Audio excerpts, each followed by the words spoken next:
Nascido em Londres em 1899, Alfred Joseph Hitchcock também era conhecido como mestre do suspense. Com estilo próprio, seus filmes traziam um suspense clássico e que estimulou cineastas que hoje são consagrados na sétima arte. A seguir, uma breve entrevista do início de carreira como diretor de cinema. Em 1925, após as filmagens de Prud's Fall, o diretor Michael Bacon lhe ofereceu uma chance de ser diretor. Como foi isso? Michael Bacon me perguntou, você gostaria de dirigir um filme? Respondi, nunca tinha pensado nisso, e era verdade. Estava muito contente em escrever roteiros e de fazer o trabalho de arte. Não me imaginava como diretor. Então Bacon me disse, temos uma proposta para um filme anglo-alemão. Que filme foi esse? Pleasure Garden, de 1925. E esse filme me traz boas lembranças. Além de ser meu primeiro trabalho como diretor, foi durante as filmagens que fiquei novo de alma. Em 1927, o senhor dirigiu The Lodger. Esse foi seu primeiro filme importante? Isso é outra história. The Lodge foi o primeiro verdadeiro filme do Hitchcock, né? Eu tinha visto uma peça chamada Quem é Ele? Baseado no romance de Mr. Belloc Lowndes, The Lodger. A ação se passava em uma casa de cômodos mobiliados e a proprietária se perguntava se o locatário era um assassino conhecido pelo nome de Avenger ou não. Um tipo do gênero de Jack, o Estripador. Eu tratei isso de modo muito simples, inteiramente do ponto de vista da mulher, a proprietária. Tudo isso faz de The Lodge o primeiro filme Hitchcockiano, a começar pelo tema que se tornará de quase todos esses filmes. O homem acusado de um crime que não cometeu. É que o tema injustamente acusado provoca nos espectadores um sentimento maior de perigo, pois eles se imaginam mais facilmente na situação desse homem do que na de um culpado prestes a evadir-se. Sempre leva o público em consideração. Na verdade, o herói era inocente, não era Avenger?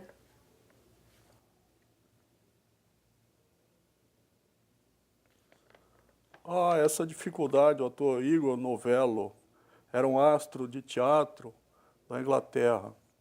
Era um grande nome naquele momento. Eis aí um dos problemas que devemos enfrentar com o sistema dos astros. Acontece muitas vezes que na história fica comprometida porque o astro não pode ser um vilão. O senhor pretendia terminar um filme sem responder à interrogação do público? Nesse caso preciso, se seu suspense se organiza em tanto da pergunta, ele é ou não é Avenger? E você responde, sim, ele é Avenger. Você apenas confirmou uma suspeita e, na minha opinião, isso não é dramático. Mas nisso, fomos para outra direção e mostramos que ele não é Avenger. 16 anos mais tarde, reencontrei o mesmo problema filmando Suspeita com Cary Grant. Era impossível fazer Cary Grant um assassino. Cary Grant teria recusado? Não necessariamente, mas os produtores sim. The Lodge é o primeiro filme na qual aproveitei o que havia aprendido na Alemanha. Nesse filme, toda a minha abordagem foi totalmente instintiva. Foi a primeira vez que exercitei meu próprio estilo. Na verdade, pode-se considerar que The Lodge é o meu primeiro filme. E foi nesse filme que o senhor apareceu pela primeira vez? Efetivamente, eu estava sentado no escritório de um jornal. Era uma piada, ou gag, como se diz, superstição, ou era simplesmente mais prático porque o senhor não tinha figurante suficiente? Era estritamente prático, era preciso povoar a tela. Mais tarde tornou-se uma superstição e em seguida passou a ser uma bobeira, uma piada. Mas atualmente é uma piada bastante embaraçosa. E para permitir que as pessoas vejam o filme tranquilamente, tenho cuidado de me mostrar ostensivamente nos 5 primeiros minutos do filme. Nos últimos anos do cinema mudo, os grandes cineastas e mesmo o conjunto da produção haviam chegado na mesma perfeição e se pode pensar que a invenção do cinema falado comprometeu essa perfeição. Pode-se talvez afirmar que a mediocridade voltou com força no cinema falado, enquanto era pouco a pouco eliminada por volta do cinema mudo, pela distância crescente entre a qualidade do trabalho dos bons diretores e a insuficiência de expressão dos outros. Estou absolutamente de acordo em minha opinião. Isso é verdade ainda hoje, pois na maior parte dos filmes há muito pouco cinema e a maior parte disso chamo de fotografia de gente que fala. Quando se conta uma história de cinema, não se deveria recorrer ao diálogo, a não ser que seja possível fazer de outro modo. Sempre me esforço para procurar, em primeiro lugar, a maneira cinematográfica de contar uma história pela sucessão de planos e dos fragmentos do filme entre si. Eis o que se pode deplorar. Com a chegada do cinema falado, o cinema se imobilizou de uma forma teatral. A mobilidade da câmera não muda nada nisso.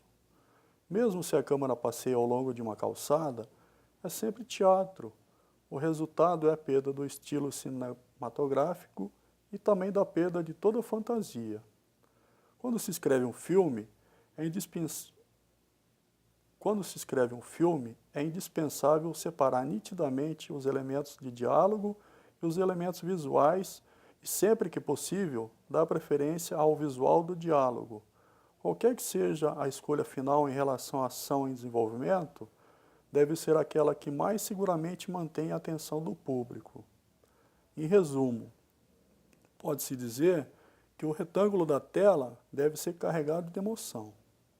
Entre as dezenas de filmes que Hitchcock fez, destacam-se como clássicos Os Pássaros, Um Corpo que Cai, Janela Indiscreta e seu maior sucesso, Psicose. Embora tenha sido indicado pela Academia por 5 vezes como melhor diretor, em nenhuma delas conseguiu a estatueta.